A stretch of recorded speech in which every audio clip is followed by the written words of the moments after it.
Hey everyone, welcome back to Unorthodox Cricket. Now we're just over 24 hours away from the first semi-final of the Cricket World Cup, and boy am I excited. This one is absolutely massive. New Zealand versus India. Now as a New Zealand fan, obviously I'm absolutely pumped for this one. It's such a massive task for us Kiwis to try and get one over the in-form Indians, but we'll see how we go. Fingers crossed we can pull something out of the bag, but it's going to take a lot of players standing up and performing tomorrow night. So what we're going to do today, guys, is we're going to take a look at each team, look at their strengths and weaknesses, and just see if there's any particular area in their game that either India can target New Zealand or New Zealand can target India. So first of all, the team selection. So for New Zealand, they still have that choice of Colin Munro or Henry Nicholls. Now, what do you do here? What do you do? Nicholls is a more solid option, but I don't think he's going to win you a game. I think at best he might score 100 off 130 balls, which is it's a solid option at the top, especially when there has been no solidarity there. But you've got to win a game. You're trying to beat India. You're either chasing a lot or you're going to have to set a lot, and I'm not sure Nicholls is the guy for that. He has played one really good one-day knock in which he scored 100 off 60 balls, but that again was in the middle order. I think he's a little bit vulnerable at the top, especially to soaking out balls and not ticking the strike over. So for me, he's a safe option, but I don't think he's a match-winning option. On the other hand, Colin Munro, he could easily be out first ball, but he could easily score you 100 runs off 60 balls, 70 balls, and be that match winner. He's also a little bit of an option with the ball. He's not great, but if the track suits him, he can be niggly to get away. So that's New Zealand's first big choice, is which opener to go with. I'd lean towards Colin Munro. I know he fails so many times, but in these big games, you need an X-factor player who's going to put India under the pump, and I think Colin Munro is your guy there. I'm not sure Henry Nicholls is the one to take the game away from the Indians. Secondly, in the New Zealand camp, they're going to have to decide whether to go for Southee, Henry or Sodhi. So there's that last bowler's spot. So do they go with Bolt, Ferguson and Henry with a bit of Santner in there and de Grandhomme? Or, yeah. So Southee's had that run. He didn't perform well, so I'm instantly going to rule him out there. I know he's been a good player for New Zealand for so long, but his form's just drifted right away, and I don't think a semi-final of the World Cup is the place to roll those dice. Henry's been solid all World Cup without doing anything amazing, and Sodhi's had the one run and he looked pretty good. It's really going to depend on if the pitch is turning. The last couple of games at Manchester have suited the spinners a little bit, so they may look for that second spinning option, but for me, this is definitely one of New Zealand's weaknesses, and whichever player of these three plays, Southee, Henry or Sodhi, I would suggest that India would like to target them and put them under the pump and really make Kane Williamson think about his bowling options. Now moving on to the Indian team and their selections. Now the first one is, do they go for Chahal, Yadav or Jadeja? Now this is a really tricky one. Chahal and Yadav have had great tournaments, and then Jadeja came in for the last one and bowled fantastically. For me, off the bat, I would go for Jadeja. I just like everything he does. You know what you're going to get from him. He's so controlled in his bowling, but he also offers so much with the bat. I think he's really underrated with the bat, and we haven't quite seen what he's capable of in the one-day format. So for me, he would lock in that first position based off his control, his batting, and not to mention he's such a gun in the field. Now your second option, Yadav or Chahal, it's a bit of a coin flip really. In the last game at Manchester, where the semi-final is, Kuldeep took one wicket, Chahal took two, but on the other hand, Chahal was more expensive than Yadav, so I think no matter which two of these you go for, you're going to get what you want. I just like the fact that Jadeja can bolster that batting order a little bit, especially when India have had those problems in the middle order. It may just come down to the tail requiring a few more runs than you'd expect. So one of the biggest problems India have had this whole tournament is the middle order. So do they go with Danish Karthik or Kedar Jadhav? Now, Kartik's had the one game, didn't score any runs, and Jadav hasn't had too many opportunities either. They're both a little bit so-so players. I think they'd both do really well if they were in that number 3 spot, but when you've got the likes of Kohli and Pant there, like, that's just not going to happen. I think this is the spot they're really lacking that power game. So for me, this one's a bit of a coin flip. Obviously, Kartik's had a lot of experience at the international game without really showing his ability. He's dominated the first class scene for so long and just hasn't really kicked onto the international level. On the other hand, Jadav has played international cricket and he has shown that he can do it. However, his strike rate's not fantastic. So yeah, flip a coin, see who comes up, pick them.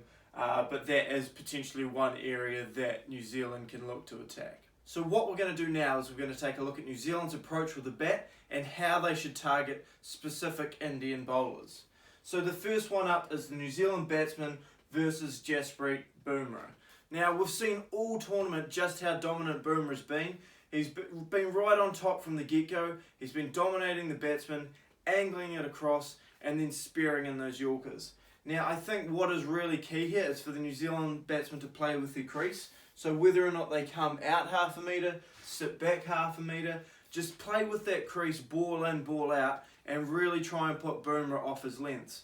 I think if the batsmen are constantly changing their stance, it's really going to play a bit of a mind game with Bumrah. I haven't seen any batsman really do it all tournament. Even the use of charging down the wicket and trying to be aggressive against him, just put a bit of pressure back on Bumrah rather than sitting back in your box and letting him bowl exactly where he wants to bowl. I think just changing the approach to him, putting him in a new situation could be the way forward. Otherwise the batsmen are going to sit back, let Bumrah dominate, take wickets and put the New Zealand batsman under run rate pressure. Now the second one up is the New Zealand batsman versus spin bowling.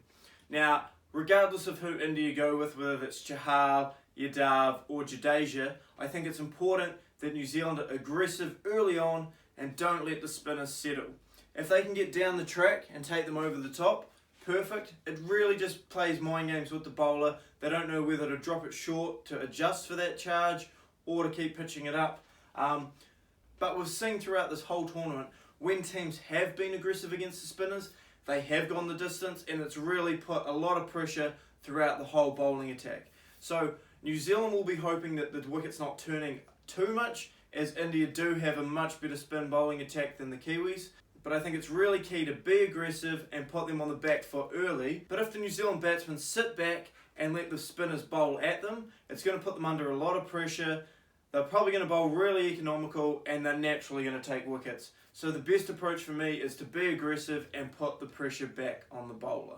Now barring these first two don't go well for the New Zealand, say they can't get Bumrah all the spinners away, then it's massive to attack Hardik Pandya.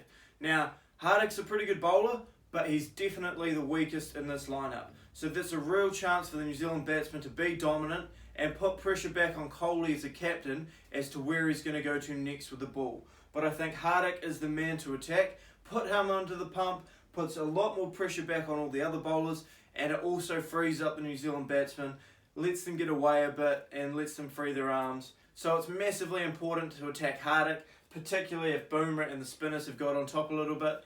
He is the weakest bowler in the lineup, so get after him and put the pressure back on Virat Kohli. And the last thing for the New Zealand batsmen is to play without fear. We've seen this whole World Cup, particularly from the top order, the likes of Guptill, Henry and Munro. They've all struggled, they've all played sort of within themselves. Even the chances Munro's had, he's played very defensively, whereas as a New Zealand fan, we all know that back in New Zealand he loves to play his shots. I think he scored 3 2020 international tons, so he's definitely got the capability there. He just needs to free up and play his shots. A guy like Guptill, who's so out of form and keeps finding a new way to get out, I think if he goes out there with freedom, just plays his shots, I think he'll be fine, and New Zealand really need him to step up and score his first ton of the tournament. But that's about all for the New Zealand with the bat. It's going to be a mammoth task, not only the likes facing Bumrah and the spinners, but just the out of form top order and lower middle order of New Zealand is going to be a real task. So they're going to need 3 or 4 guys to really go big and put the pressure back on the Indian bowlers. Now just taking a look at the Indian batting lineup and their approach to the New Zealand bowlers, I think up front a massive battle is Rohit Sharma, KL Rahul and Virat Kohli versus Trent Boult. Now we all know exactly what Trent Boult's going to do. He's going to try and bowl nice and full, swing it back into the right-handers and wrap you on the pads. So it's massive for these guys not to lose early wickets to Trent Boult, as that is New Zealand's #1 strike weapon and you don't want to be put on the back foot early doors. If they can get through Trent Boult early, there's not a lot else for them to contend with later on. Maybe a bit of Ferguson, a little bit of Santner, but outside of that, New Zealand's bowling attack isn't a wicket-taking one, so it's really important to get through those first 10 overs without giving Boult too many. Now the second one on that list is the batsman versus Lockie Ferguson. We all know exactly what Ferguson's going to do. He's going to run in, he's going to bowl fast, he's going to bowl short, but then he's also going to spare in those Yorkers. So there are his two wicket-taking options, is that full ball or that short one. So the Indian batsmen are pretty experienced at facing quick bowling, but Ferguson's been so successful all tournament, it's just another potential wicket-taking option for them to look out for. Now the third thing here is the batsman versus Mitchell Santner. Now Mitchell Santner is very good when he's allowed to settle in and bowl and get into his rhythm. So for me, the Indian batsman should go hard at him early on, put him under the pressure. We've seen in a couple games that when he has been put under the pump, his line and length sort of go out the window. So for me, don't let him settle early on, put him under the pump.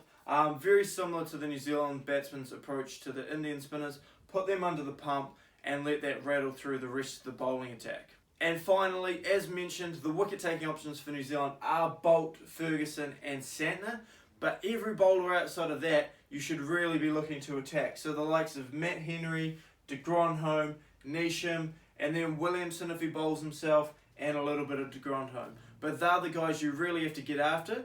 They're the ones who probably aren't going to bowl those balls who get you out. You're only really going to get yourself out. So be aggressive, but be sensible and get after them. And then that puts the pressure back on Boult and Ferguson to maybe bowl a little more economical than attack and get those wickets. So as a whole, don't lose wickets early on to Boult and Ferguson. Put Santner under the pump and then really attack the other guys who come in, and you'll be on your way to a big score. Now obviously this game is going to be a massive task for New Zealand, but I think one key battle they desperately need to win, and if they don't win it, there goes the game, is getting out Rohit Sharma. So I'd like to see them come into this game with some real specific plans for him to try and get him out early. Even if he gets some runs away early, you have to try and attack, you have to try and remove him. So what I would like to see, I would like to see Trent Boult and Ferguson take the new ball. Now I know Ferguson hasn't done this the whole tournament, but what I would like them to do is come in and sort of bowl to one of Rohit's strengths, but try and undo him through that. So I would like to see quite a strong leg side field and bowl short at him. Let him free those arms, get him playing that pull shot early, and just see if he can't make a mistake really early doors. First ball of the game, bump him, see if he's willing to play it, hopefully find a top edge or something like that, either to the wicketkeeper, the deep fine or the deep square. Maybe even have a guy under the helmet here just in case he gets a bit of glove. But try something new. He's in such great form, 5 tons. I think just going through the motions, bowling to standard fields, I think he's going to love that. He's loved it the whole tournament. No one's really taken a unique approach to trying to get him out. So for me, I would just like to see them put something in place, a little bit different. Make Rohit think a bit different. Make him think, well, they're clearly going to bump me here. Do I put my pull shot away? And if you get Rohit putting his pull shot away, that's one of his attacking weapons. It's just going to change his whole game up. So really make him think. Try this approach early on. If it doesn't work, try something else. But don't just go through the motions. Don't let him get in. That's where New Zealand will lose the game, is if they just let Rohit get in. You can't always expect to bowl that peach of a ball to remove him. So you've got to put plans in place and just keep adapting, keep making him think, keep thinking as a captain. But for me, I think the short ball approach might be the way to go. Not only there's the potential for the top edge there, but if you're bowling straight, you can also bowl the full one. You've got the protection in case he tries to clip you. So you also bring out bold and LBW into play along with that short bumper. But for me, you've got to go on with a plan. For me, this is the plan to go in with. Let me know in the comments what you guys sort of think of this plan. It's just no other team has really thought ahead and tried to get Rohit out early, and that's cost so many teams this World Cup. Now this game's going to be such a massive task for New Zealand, and I really can't see them winning it unless either Guptill, Taylor or Williamson score a massive 100, or the three of them combined can make over 250 runs. So massive effort, but this is where you need your big guns to step up. Bonus runs if either Nichols or Munro score runs. Same with Latham, and then anyone else below are really bonuses. But for New Zealand to win this game, one of these three have to turn up. And if they don't, I really can't see them winning this game. So that's everything for today, guys. Let me know in the feedback what you guys sort of think of the two teams, how they might go into the semi-finals. Also, what you guys think of the tactics I've sort of discussed today for both India and New Zealand, both with bat and ball. Let me know if you think they're good tactics, poor tactics. If you guys have any other tactics you think they should look into, let me know in the comments. But that's about everything. Obviously, it's a massive task for New Zealand. I'm real hopeful. I really think they can achieve an upset here, but they're going to need all their big guns to pull through. But thanks again for watching, guys, and I'll see you again tomorrow.